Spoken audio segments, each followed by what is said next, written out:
Hi hello नमस्ते, मी जोशना. आज आपण फोरटक्स blouse 32 साईजचं बघणार आहोत. हे मापाचा ब्लाऊज आहे फोरटक्सचा. याची उंची आहे 12. आपल्याला अर्धा इंच वाढवून घ्यायचे, 12.5 उंची करायची आहे. ब्लाऊजचा चौथा भाग येतो 8ची घडी आहे. गळा फ्रंटचा गळा आहे 5.5, बाही लांबी आहे 6.5, दंडगेर आहे 5, पाठीमागचा गळा आहे 7.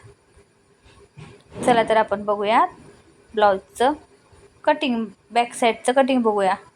ब्लाऊजची उंची 12.5, 1 इंच वाढवली 13.5 उंची झाली. शोल्डर आहे 5.5. सरळ लाईन ड्रॉ करून घेऊया.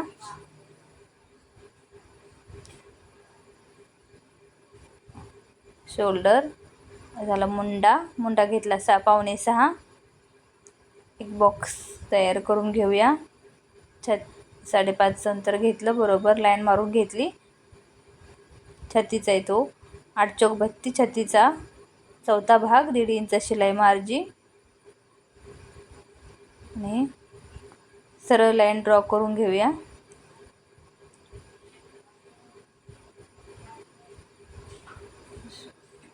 पाठीमागचा टक्स घेऊया आपण 4 इंचावर. अर्धा इंच शिलाई मार्जिन, 1 इंचाचा हा टक्स तयार झाला. पाठीमागचा गळा 7, अर्धा इंच वाढवलाय 7.5 होतात. इथे 2.5 इंच घेऊया गळा रुंदी.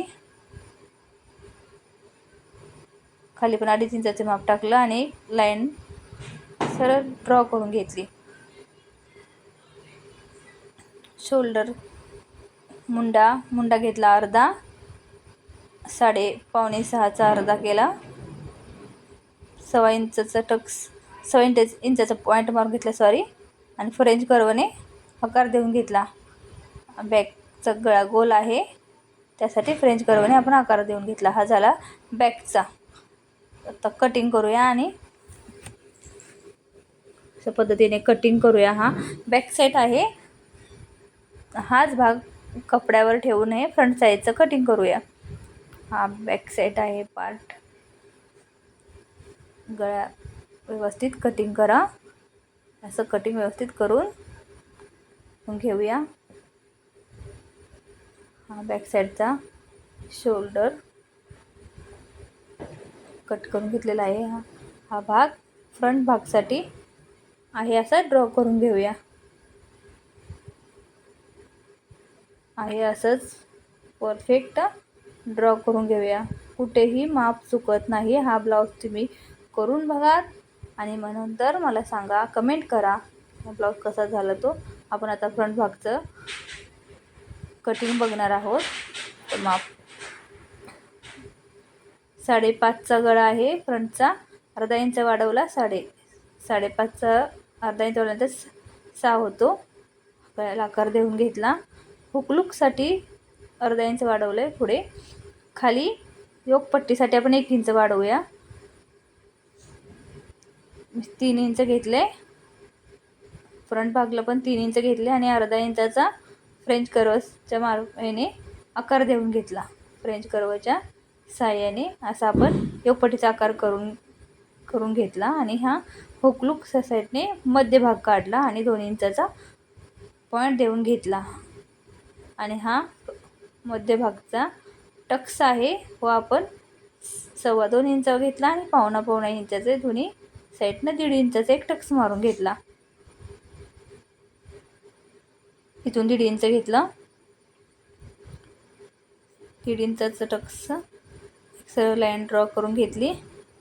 इथे पण 1.5 इंचाचा पॉईंट करून घेतला. आकार घेतला. मुंडा खोली फ्रंट भागची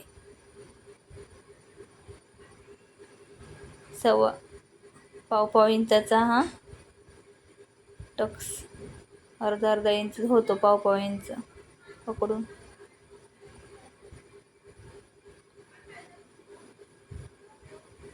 कटिंग करूया. आता आपण हे फ्रंट भागचा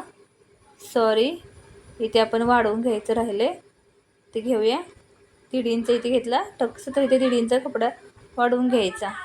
ते अर्धा इंच झाला तर इथे अर्धा इंचाचा कपडा वाढवून घेतला. आणि टक्स आहे असं करून आता हे कटिंग करूयात. योकपट्टी कट करूया. आहे असं व्यवस्थित कटिंग करून घेऊया.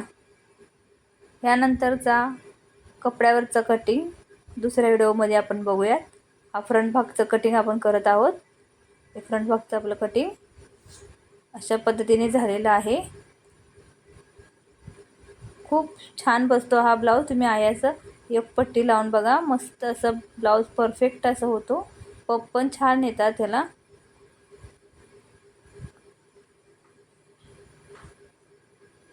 बाही कटिंग बघूया आपण. माझी बाहीची उंची आहे 6.5.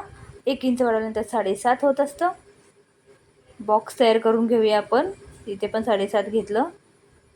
स्केलच्या साहाय्याने आपण एक बॉक्स तयार करून घेऊया. कॅप हाईट घेऊया बाहीची 2.5 इंच. सरळ लाईन ड्रॉ करून घेतली. 1 इंचाचा 1 इंच पासून 1 इंच हे घेतलं, पॉईंट घेतला आणि ही छतीचा चौथा भाग आहे तो 8 अर्धा इंच मायनस केले. 7.5 होतात. त्याचा अर्धा करायचं. 1.5 इंचाचा एक पॉईंट मारून घेतला.